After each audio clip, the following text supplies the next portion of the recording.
Bismillah, innal hamdalillah nahmaduhu wa nasta'inuhu wa nastaghfiruh wa na'udzu billahi min syururi anfusina wa min sayyiati a'malina. May yahdihillahu fala mudilla lahu wa may yudlil fala hadiyalah. Wa asyhadu an la ilaha illallah wahdahu la syarikalah wa asyhadu anna Muhammadan abduhu wa rasuluhu la nabiyya ba'da. Allahumma shalli wa sallim wa barik ala nabiyyina Muhammadin wa ala alihi wa sahbihi wa man tabi'ahum bi ihsanin ila yaumiddin amma ba'd.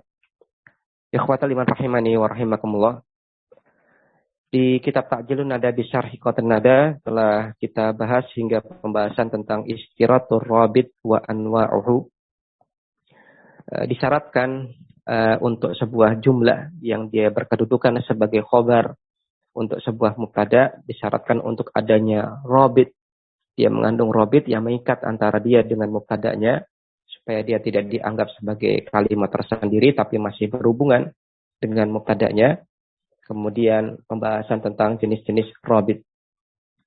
Kalau tidak salah di pertemuan yang lewat telah kita bahas rabit yang pertama yaitu berupa dhamir, yang mana dhamir ini kembalinya kepada mubtada, yang mana ini dikatakan oleh pensyarah sebagai rabit yang paling kuat. Kemudian yang kedua adalah rabit yang berupa isim isyarah yang terkandung pada khobar yang berupa jumlah, yang mana isim isyarahnya ini kembalinya pun kepada mubtada. Sekarang kita akan masuk pada rabit yang ketiga.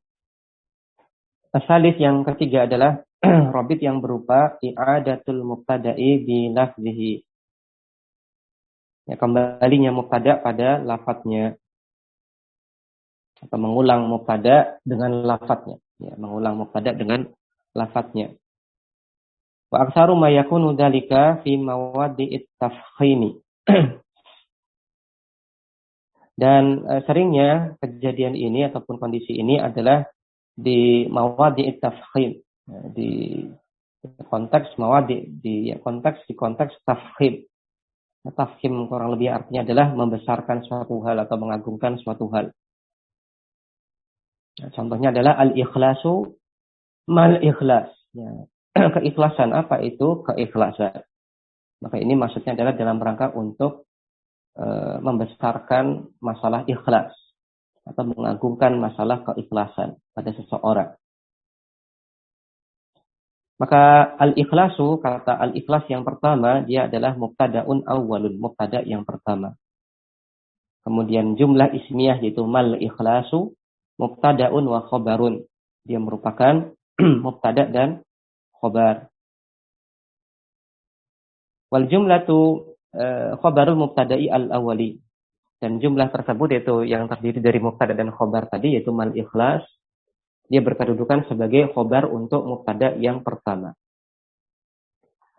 Wa minhu qauluhu, di antara contoh yang lain adalah sebagaimana firman Allah Subhanahu wa taala, wa ashabul yamin ma ashabul yamin. Dan ashabul yamin. Apa itu ashabul yamin? Maka ini konteksnya adalah untuk mengagungkan ataupun memuliakan ashabul yamin. Maka ashabul yamin, ya ashab di sini dia mubtada, kemudian al-yamin mudhaf ilaih dari kata ashab, kemudian ma ashabul yamin, maka dia merupakan jumlah ismiyah yang berkedudukan sebagai khobar dari kata ashab yang pertama. Kemudian konteks yang kedua, di mana sering terjadi kasus ini, yaitu pengulangan mubtada, pengulangan lafadz mubtada, adalah di konteks awit tahwil.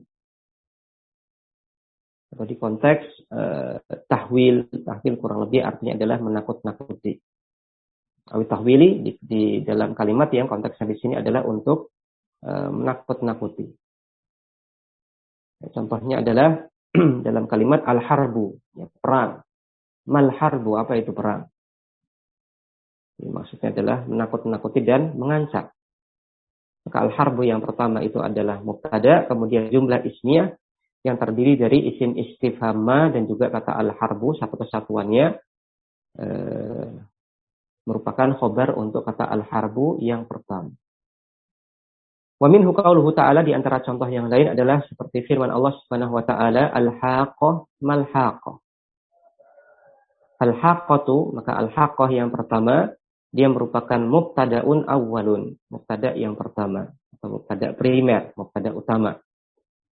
Kemudian jumlah ismiyah yang terdiri dari isim istifhamma dan juga kata al-haqqah yang kedua. Satu kesatuannya ini adalah ya mal-haqqah ini adalah mubtada'un wa khabaruhu, ya mubtada' dan khabar.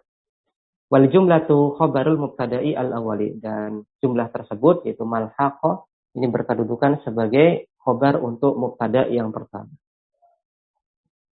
Warabitu bainahuma i'adatul mubtada'i bilafzihi, dan rabit di antara keduanya yaitu antara mubtada' dengan khabar yang berupa jumlah tadi, rabitnya adalah berupa i'adatul mubtada'i bilafzihi, mengulang mubtada' dengan lafadznya, pengulangan lafadz mubtada'. Ya, maka itu adalah rabit yang ketiga, yaitu terdapat pengulangan lafadz mubtada' pada jumlah yang sebagai khabar. Kemudian rabit yang keempat. Rabit yang keempat adalah an yakuna rabitu umuman. Rabitnya merupakan sesuatu yang umum. Yadkhulu tahtahu al-mubtada'u, di mana mubtada' itu termasuk dalam sesuatu yang umum tadi. Lebih pahamnya kita bisa lihat contoh. Al-wafiyu ni'mar rajulu. Al-wafi, orang yang menepati janji, adalah ni'mar rajulu, sebaik-baik laki-laki. Orang yang menepati janji adalah sebaik-baik orang. Fa al-wafiyu mubtada'un, maka kata al-wafi di sini dia berkedudukan sebagai mubtada'. Kemudian kalimat yang terdiri dari kata ni'ma dan fa'il dari kata ni'ma, ya ni'ma ini fi'il. Kemudian kata ar-rajul ini adalah fa'il dari kata ni'ma, ni'mar rajulu. Jadi ini jumlahnya berupa jumlah fi'liyah. Wa ni'mar rajulu, dan kata atau kalimat ni'mar rajulu, sebaik-baik laki-laki, dia merupakan fi'lun wa fa'ilun, merupakan fi'il dan fa'ilnya. Artinya di jumlah fi'liyah.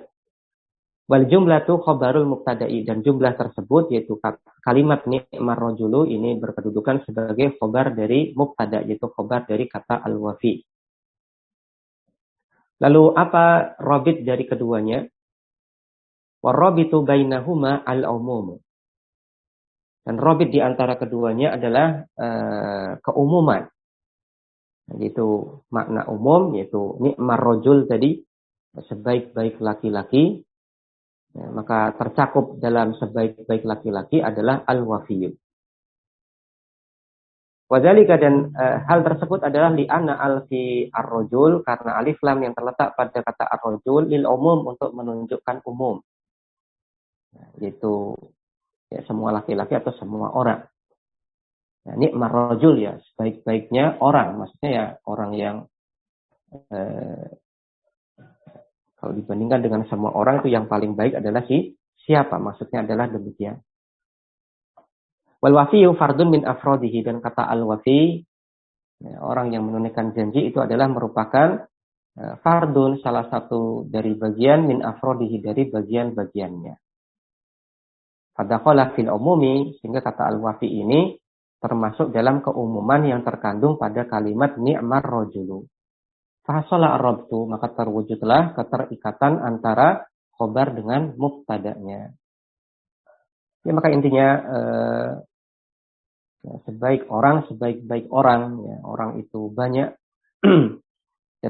dan al-wafi, orang yang menunaikan janji, itu termasuk dalam orang tersebut. Maka al-wafi ini terinclude ataupun termasuk dalam keumuman ar-rajul yang disampaikan dalam khobar tadi, ni'mar rajul.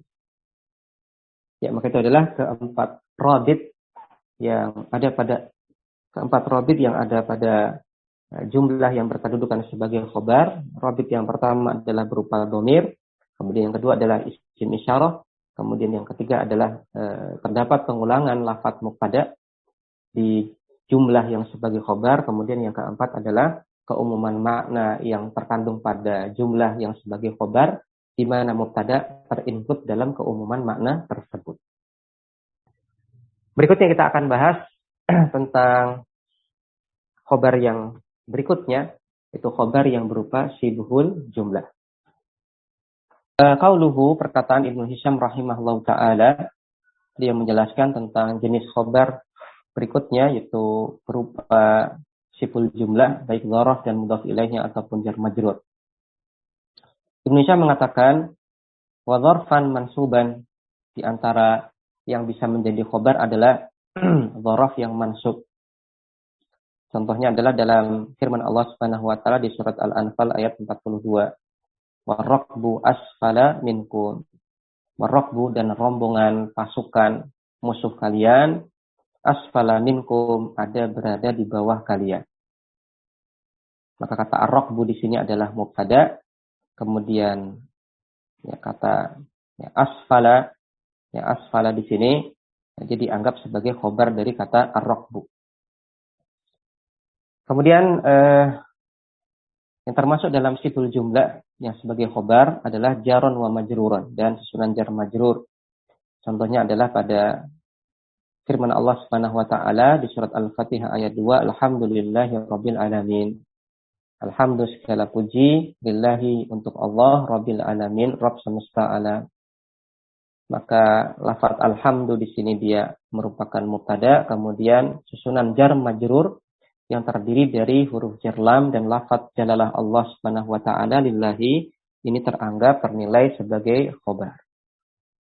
Adapun Rabbil Alamin ini ternilai sebagai na'at dari lafaz jalalah Allah.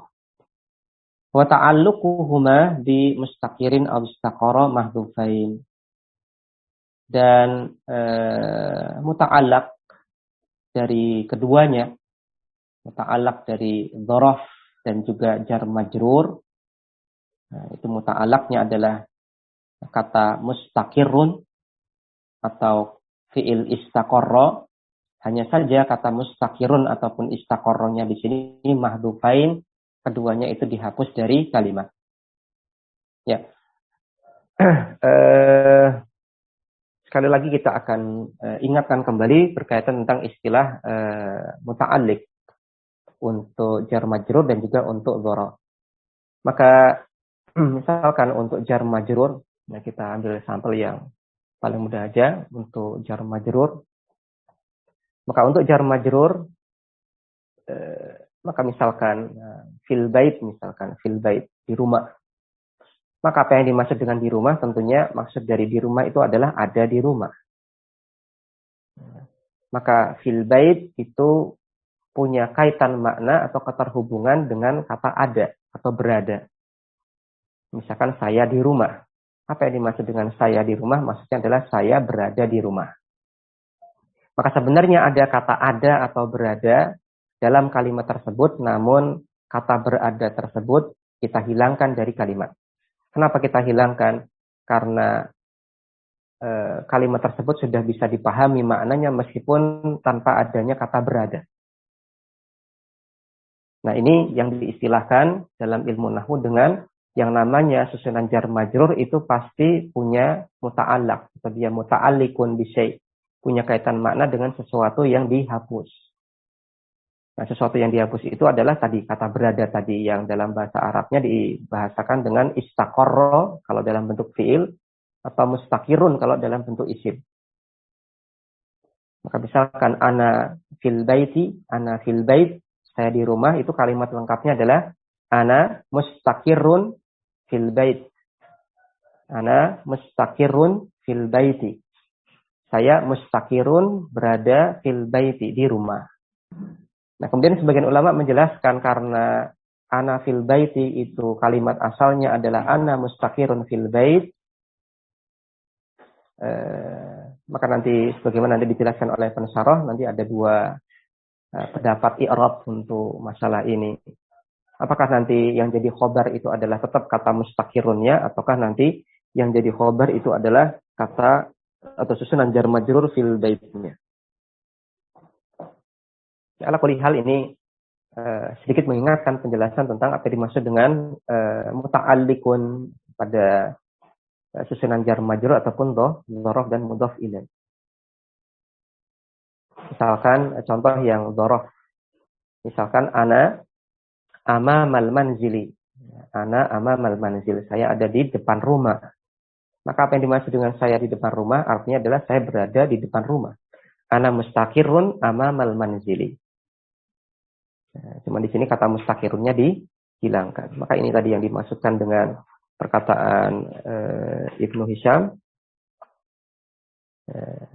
Wa ta'alluquhuma bi mustaqirin aw istaqarra mahdhufain. Dan keduanya ini punya muta'allaq, yaitu muta'allaqnya adalah kata mustaqir atau istaqarra, yang keduanya terjemah bebasnya adalah berada. Namun kata berada ini mahdhufain, itu dihapus dari kalimat. Maka misalkan ana fil bait, maka fil bait itu punya kaitan makna dengan kata mustaqirun yang dihapus. Karena maksud dari fil bait di rumah itu adalah mustaqirun fil bait, ada di rumah. Persyarah menjelaskan hadzal qismu tsalitsu min aqsamil khabari. Maka ini adalah macam yang ketiga dari macam-macam khabar. Wa huwa shibhul jumlati, yaitu khabar yang berupa shibhul jumlah. Ya, kita lihat footnote nomor 1. Kenapa dinamakan shibhul jumlah? Susunan yang mirip dengan jumlah. Ya, utliqa ala dzarfi wal majruri. Digunakan istilah untuk dzaraf dan jar majrur, yaitu istilah shibhul jumlah. Li'annahuma asbaha al-jumlata fi kaunihima muta'alliqaini bil fi'li aw ma yusbihuhu. Karena keduanya itu mirip jumlah, fi kaunihima, dari sisi keduanya itu muta'alliqaini, punya kaitan makna, bil fi'li aw ma yusbihuhu, dengan fi'il atau yang serupa dengan fi'il, yaitu kata istaqarra atau mustaqirun tadi yang dijelaskan di atas. Misalkan fil bait, maka maksudnya adalah mustaqirun fil bait atau istaqarra fil bait, ada di rumah. Dia punya kaitan makna dengan kata mustaqirun atau istaqarra, namun dihapus dari kalimat. Wa annahu la yatimu ma'nahuma illa bidzalika. Dan tidaklah sempurna makna keduanya, yaitu makna jar majrur ataupun dzaraf dan mudhaf ilaihnya, kecuali dengan adanya muta'allaq tersebut, yaitu kata mustaqirun ataupun istaqarra tadi, namun dia dihilangkan dari kalimat. Yaitu adalah alasan kenapa shibhul jumlah dinamakan shibhul jumlah. Ya, kembali ke atas. Wal muradu bihi, dan yang dimaksud dengan shibhul jumlah adalah adzarfu binau'aihi, dzaraf dengan dua jenisnya, yaitu az-zamaniyu wal makaniyu, dzaraf zaman dan dzaraf makan. Kemudian wal jaru wal majruru, kemudian susunan jar majrur. Wa syartul ikhbari bihima husulul faidati, dan syarat supaya keduanya ini bisa menjadi khobar adalah husulul faidati, terwujudnya faedah atau kesempurnaan makna kalimat dengan adanya jar majrur ataupun dzaraf dan mudhaf ilaih tersebut. Ya, artinya apabila sebuah mubtada kemudian ditambahi khobar yang berupa jar majrur, itu kemudian membentuk makna kalimat yang sempurna, maka jar majrur tersebut merupakan khobar dari sang mubtada.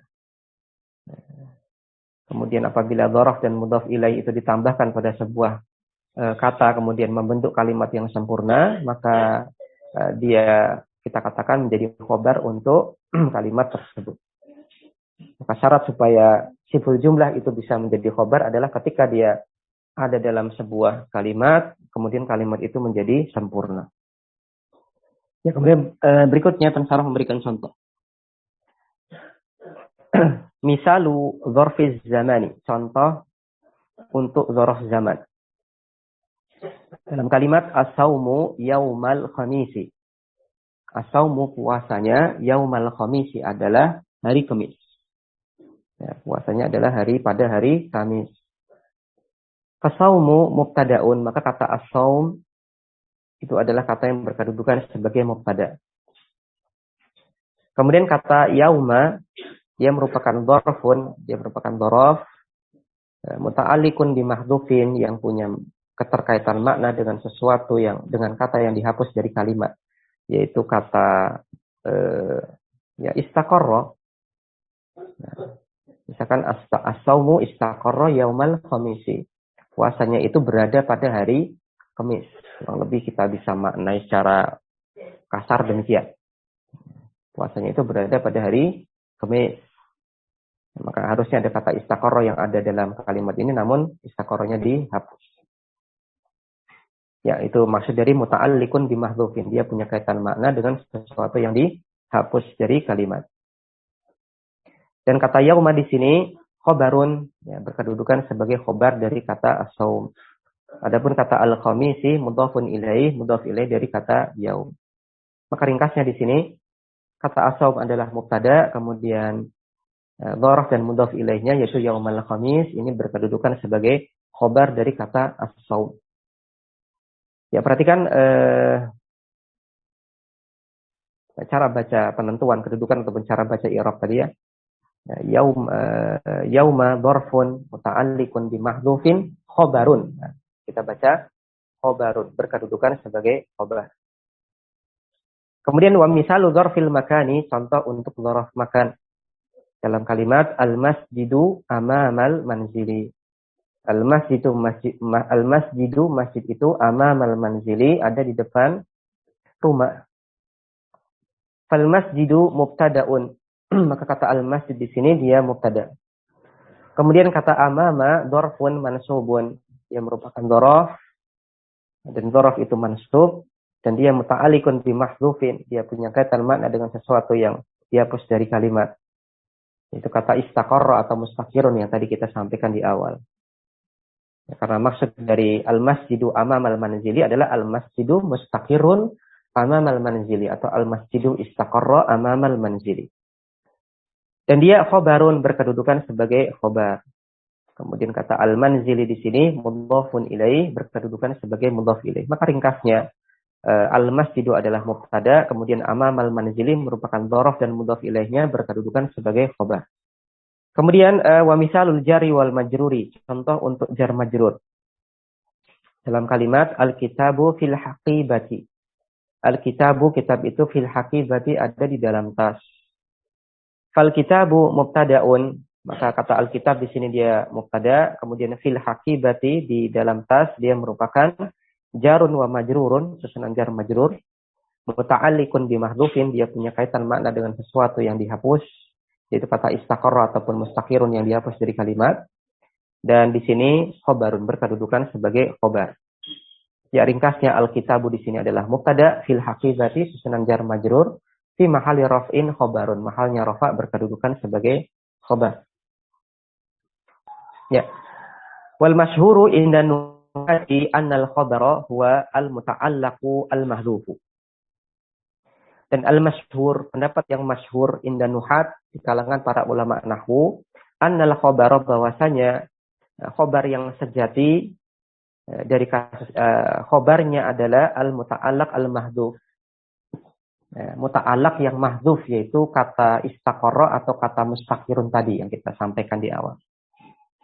Maka misalkan ana fil bait, kalimatnya aslinya adalah ana mustaqirun fil bait. Maka ana di sini adalah mubtada, kemudian kata mustaqirun itu adalah khobar, sedangkan fil bait itu adalah susunan jar majrur biasa. Maka khobar sejatinya atau khobar sebenarnya adalah kata mustaqirun.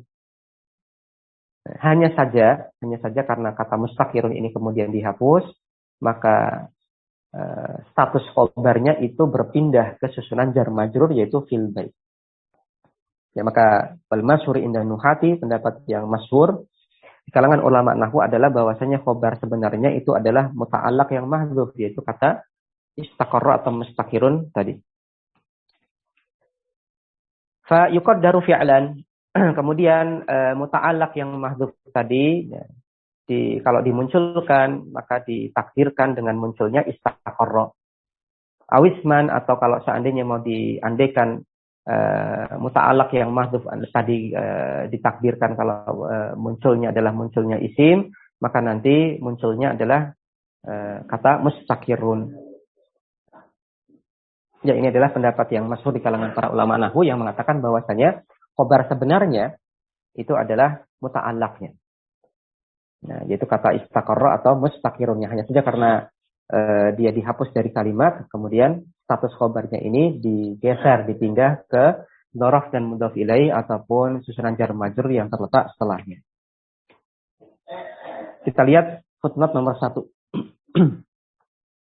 Hunaka qaulun akharu. Di sana terdapat pendapat yang lain. Wa huwa annal khabara adzarfu wal jaru wal majruru. Yaitu pendapat yang mengatakan bahwasanya khobarnya itu ya dzaraf dan susunan jar majrur itu sendiri. Pendapat yang lain mengatakan bahwasanya ya khobarnya itu ya dzaraf dan susunan jar majrur itu sendiri. Li'anna huma yatadammanani ma'nan shadiqan 'alal mubtada'i. Karena keduanya yatadammanani mengandung makna shadiqan yang ini bisa melengkapi 'alal mubtada'i, makna mubtada. Nah, sehingga membentuk jumlah ismnya. Fayakunani fi mahali raf'in khobarun. Sehingga keduanya yaitu susunan dzaraf dan jar majrur tadi mahalnya rafa berkedudukan sebagai khobar. Kemudian pensyarah memberikan komentar wa hadza ra'yun wajihun. Dan ini merupakan sebuah pendapat yang cukup kuat pula. Wa fihi taysirun, dan pada pendapat ini ada taysirun, kemudahan. Wala siyama 'alal mubtadi'in, terlebih lagi bagi al-mubtadi'in, para pemula. Ya, jadi daripada kita repot-repot mengi'rab bahwasanya ini ada muta'alaqnya yang mahdzuf, yaitu kata istaqarra atau mustaqirun, dan dialah khobarnya. Daripada kita bilang seperti itu, meskipun ini merupakan pendapat yang masyhur dari kalangan para ulama nahwu, dikatakan oleh pensyarah tadi, enggak masalah kalau kita anggap bahwasanya langsung saja jar majrur ataupun dzaraf dan mudhaf ilaihnya itulah sebagai khobarnya, karena ini jauh lebih mudah terlebih bagi para pemula. Ini pun tidak usah penjelasannya tidak usah mutar-mutar, langsung saja kita katakan ana fil bait, ana mubtada, fil bait khobar, khalas, selesai. Nah, tidak perlu kita katakan ada sesuatu yang mahdzuf yaitu mustaqir ataupun istaqar dan dia adalah khobar sebenarnya. Ya, kembali ke atas. Wa min amsilati dzarfi qauluhu ta'ala, dan di antara contoh khobar yang berupa dzaraf adalah semisal pada firman Allah Subhanahu wa taala, warraqbu asfala minkum, dan rombongan pasukan perang kaum musyrikin, musuh kalian, asfala minkum, ada di bawah kalian. Fa ar-raqbu mubtada'un, maka kata ar-raqbu di sini dia kata yang berkedudukan sebagai mubtada. Kemudian kata asfala dia adalah dzarfu makanin, dia dzaraf makan, mansubun dan mansub, muta'alliqun bi mahdzufin khabarun. Nah, dia punya kaitan makna dengan sesuatu yang dihilangkan dari kalimat, dan kata asfala di sini berkedudukan sebagai khobar. Dan muta'alliq ataupun muta'allaq yang dihapus tadi, kalau dimunculkan, munculnya apa? Pensyarah mengatakan takdiruhu kainun au mustaqirun. Takdirnya atau kalau dimunculkan adalah munculnya adalah kainun, berada, au mustaqirun atau berada. Maka kalimat asalnya adalah warraqbu kainun atau mustaqirun asfala minkum. Maka ada kata kainun atau kata mustaqirun yang dihilangkan. Maka itu adalah muta'allaq dari kata asfala. Kemudian kata minkum ini merupakan susunan jar majrur muta'alliqun, dia punya kaitan makna bi asfala dengan kata asfala. Di bawah. Di bawah apa? Di bawah minkum kalian. Nah, kalau terjemah bebas kita demikian. Kalau terjemah letternya di bawah dari kalian. Maksudnya adalah di bawah kalian. Wa min amsilati al-jari wal majruri, dan di antara contoh khobar yang berupa jar majrur, misal pada firman Allah Subhanahu wa taala, alhamdulillahi rabbil alamin. Falhamdu mubtada'un, maka kata alhamdu ini adalah mubtada. Kemudian lillahi jarnu majrurun, jadi sunan jar majrur muta'alliqun bi mahdhufin khabarun. Punya kaitan makna dengan sesuatu yang mahdhuf, dan di sini dia berkedudukan sebagai khobar. Kalau dimunculkan nanti kainun, kata wa min amsilati adz-dzarfi qauluhu ta'ala, di antara contoh di mana khobarnya berupa dzaraf atau dzaraf yang berkedudukan sebagai khobar adalah pada firman Allah Subhanahu wa taala warraqbu asfala minkum, dan rombongan pasukan musuh kalian ada di bawah kalian. Maka kata ar-raqbu di sini berkedudukan sebagai mubtada, kemudian kata asfala dia merupakan dzaraf makan mansub, dan dia punya kaitan makna dengan sebuah kata yang dihapus. Dan di sini dia berkedudukan sebagai khobar. Kemudian kata yang dihapus tersebut apabila kita munculkan, maka nanti munculnya adalah kata kainun atau mustaqirun. yang keduanya ini terjemah dalam bahasa kita kurang lebih berada. Kemudian minkum, minkum di sini adalah susunan jar majrur, dia punya kaitan makna dengan kata asfala. Kemudian di antara contoh susunan jar majrur yang berkedudukan sebagai khobar adalah pada firman Allah Subhanahu wa taala, alhamdulillahirabbil alamin. Maka kata alhamdu di sini berkedudukan sebagai mubtada, kemudian kata lillahi yang merupakan susunan jar dan majrur. Dia punya kaitan makna dengan sesuatu kata yang dihapus. Dan di sini dia berkedudukan sebagai khobar. Kemudian kata yang dihapus tersebut apabila kita munculkan, maka nanti kurang lebih munculnya adalah kata kainun atau mustahakun. Kalimat asalnya adalah alhamdu, kainun atau mustahakun lillah. Alhamdu segala puji, kainun itu ada lillah untuk Allah. Atau alhamdu mustahakun lillah, segala puji itu adalah hak Allah. Maka ada kata kainun ataupun mustahakun yang dihilangkan dari kalimat. Kemudian pada Rabbil Alamin, maka ringkasnya dia merupakan naat untuk lafadz jalalah Allah pada lillahi. Ya, Rabbi di sini adalah sifatun di Allah, lillahi, maka dia naat untuk kata lillahi. Kemudian al-alamina di sini dia mudhafun ilaih dari kata Rabbi, majrurun bil ya'i, dia majrur dengan tanda ya.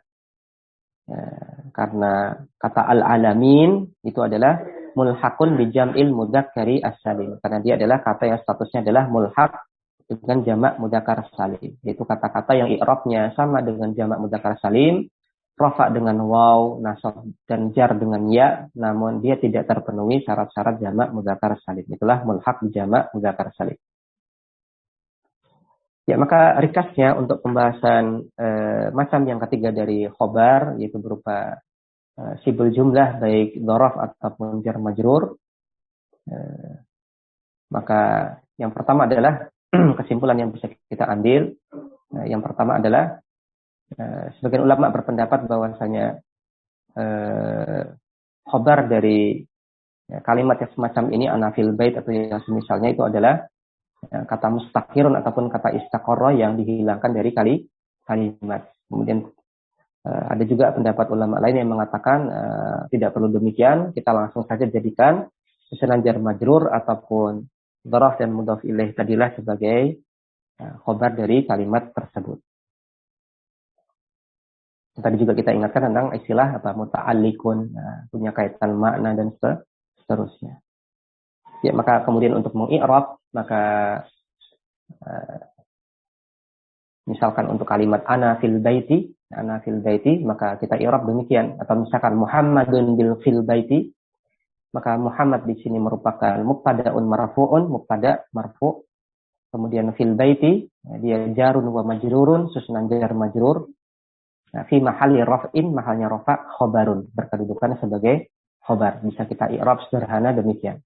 Jarun wa majrurun fi mahalli raf'in khobarun. Atau semisal untuk contoh khobar yang berupa dzaraf dan mudhaf ilaihnya, misalkan Muhammadun amamal masjidi. Muhammadun amamal masjidi. Muhammad ada di depan masjid. Maka Muhammadun mubtada'un marfu'un, dia adalah mubtada' dan marfu'. Kemudian amamal masjidi dzarfun wa mudhafun ilaih, dia merupakan dzaraf dan mudhaf ilaihnya fi mahalli raf'in khobarun, mahalnya rafa' sebagai khobar. Kita bisa i'rab dengan i'rab sederhana demikian. Meskipun tanpa kita harus sampaikan muta'alliqun bimahdhufin atau yang lainnya, itu tidak masalah. Namun sebagaimana tadi dijelaskan oleh pensyarah, i'rab sebenarnya dari kalimat-kalimat semacam tadi adalah tadi disebutkan muta'alliqnya, kemudian yang mahdhuf itu apa dan seterusnya. Demikian yang bisa kita bahas pada kesempatan pagi hari ini. Insyaallah ta'ala kita akan bahas di pertemuan berikutnya, yaitu pembahasan tentang tidak bisanya isim zaman didudukkan sebagai khobar. Tidak bisanya sighah isim zaman untuk kita dudukkan sebagai khobar. Isim zaman tidak bisa kita dudukkan sebagai khobar. Dan pembahasan-pembahasan yang lain berkaitan tentang masalah khobar. Baik, demikian. Wassallallahu ala nabiyina Muhammadin wa ala alihi wa sahbihi wa sallam. Subhanakallahumma wa bihamdik. Asyhadu an la ilaha illa ant. Astaghfiruka wa atubu ilaik. Assalamualaikum warahmatullahi wabarakatuh.